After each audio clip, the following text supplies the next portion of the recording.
Assalamualaikum warahmatullahi wabarakatuh. Ashhadu an la ilaha illallah wahdahu la syarikalah wa ashhadu anna Muhammadan abduhu wa rasuluh amma ba'du.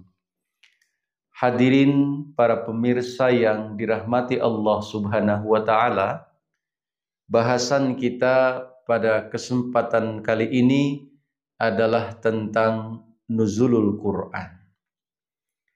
Di beberapa tempat dalam Al-Quran, Allah Subhanahu wa ta'ala berfirman, Inna nahnu nazzalna zikra wa inna lahu lahafizun. Yang artinya adalah bahwa sesungguhnya kamilah yang menurunkan az-zikra dan kami juga yang menjaganya. Az-zikra di sini adalah nama lain daripada Al-Quran. Kemudian di ayat yang lain Allah Ta'ala berfirman, Inna anzalnahu fi lailatul qadr.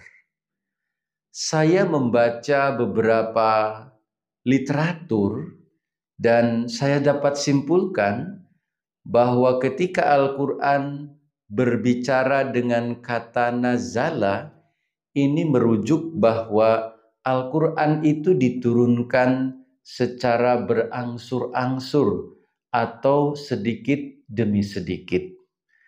Dan ketika berbicara dengan kata anzalnahu, maka ini merujuk bahwa Al-Quran diturunkan secara utuh. Apa makna dari kedua kata ini? Yang pertama, bahwa kalau memperhatikan sejarah Rasulullah SAW dalam proses penerimaan wahyu Al-Quran, itu memang secara bertahap. Tidak langsung secara utuh Al-Quran itu diturunkan. Akan tetapi ketika kita memperhatikan bahwa Allah Subhanahu wa taala, ya, seperti kita ketahui ya di dalam hadis-hadis Rasulullah sallallahu alaihi wasallam, bahwa ketika bulan Ramadan tiba, maka malaikat Jibril datang kepada Rasulullah sallallahu alaihi wasallam dan memeriksa ya bacaan urutan ayat-ayat Al-Quran maupun urutan surat-suratnya, bahkan disebutkan bisa sampai 2 kali dalam 1 bulan Ramadan itu. Ini artinya bahwa ketika itu Al-Quran secara utuh diturunkan di malam-malam bulan Ramadan ya, dengan maksud ya memeriksa keutuhan daripada Al-Quran.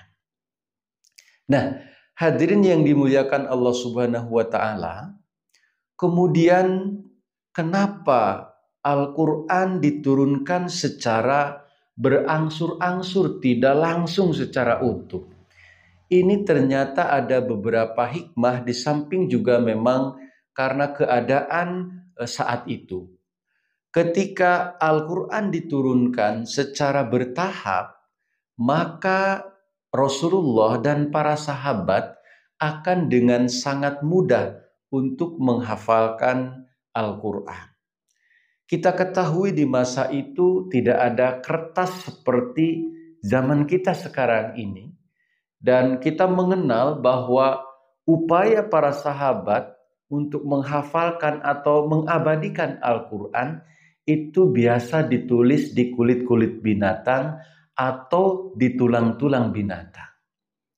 Nah, dengan wahyu Al-Quran ini datang secara berangsur-angsur, sedikit demi sedikit, akan memudahkan para sahabat Rasulullah SAW untuk menghafalkan Al-Quran.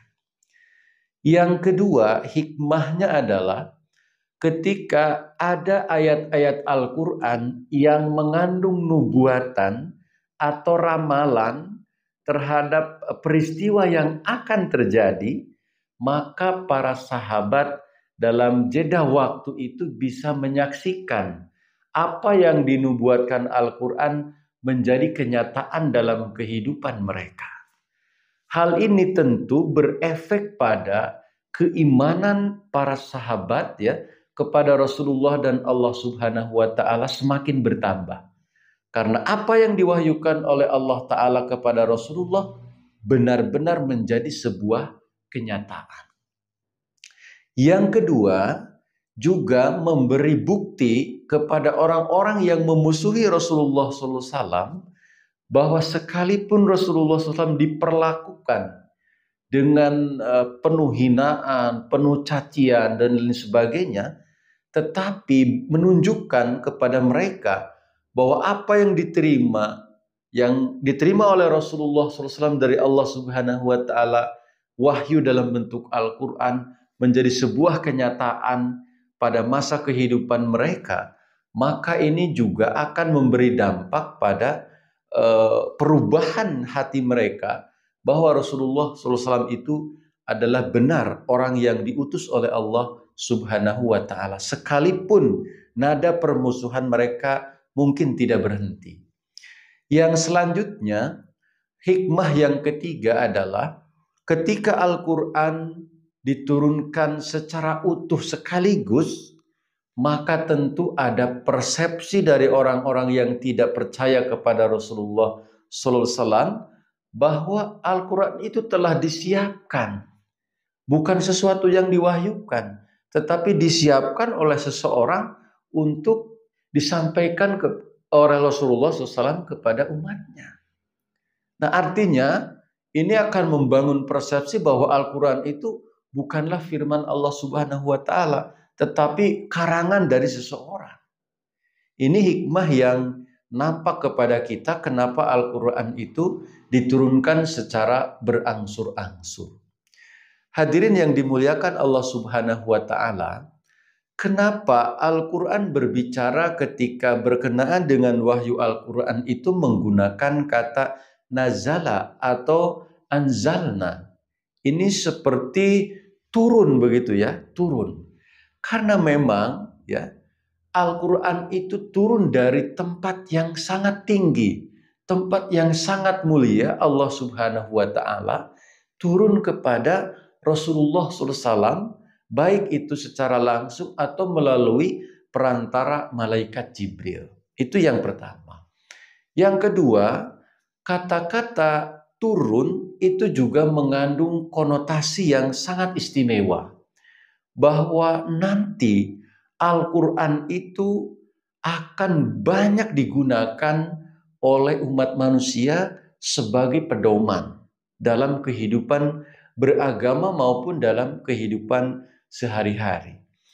Dan kata-kata nazala ini tidak berarti harus turun dari sebuah ketinggian.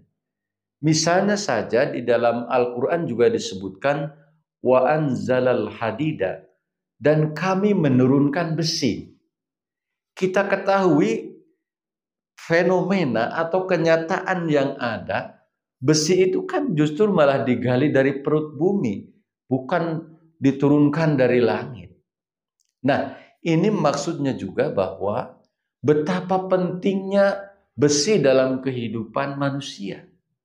Hampir semua peralatan yang ada sekarang ini, bahkan dalam membangun rumah saja, itu memerlukan besi. Jadi betapa besi itu menjadi penting dan dipakai oleh banyak orang. Nah, kata-kata nazala kepada Al-Quran juga menunjukkan betapa pentingnya Al-Quran ini dalam kehidupan kita.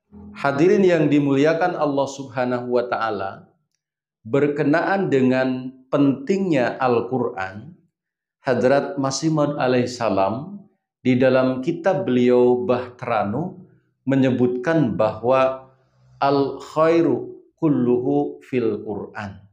Segala kebaikan itu ada di dalam Al-Quran.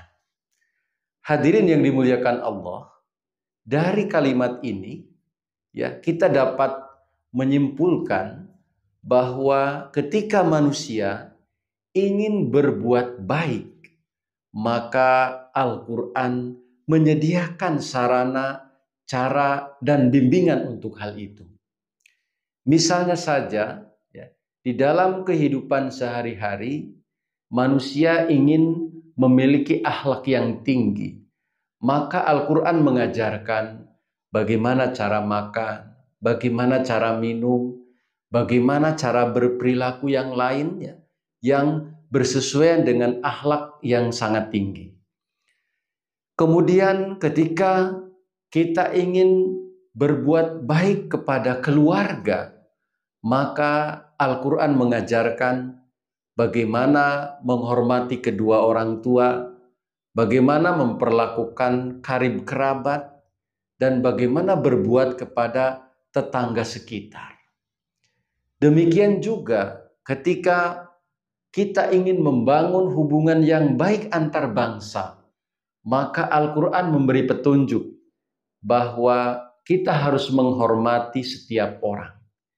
Kita harus menjunjung tinggi prinsip kesetaraan, dan kita harus senantiasa berbuat adil.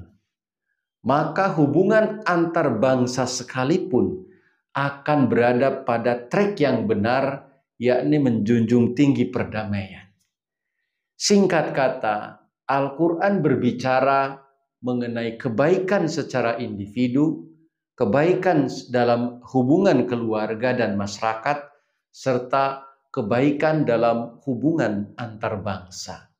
Inilah betapa pentingnya Al-Quran sebagai pedoman bagi kita. Hadirin yang dimuliakan Allah Subhanahu wa Ta'ala, inilah saja yang dapat saya sampaikan pada bahasan kali ini.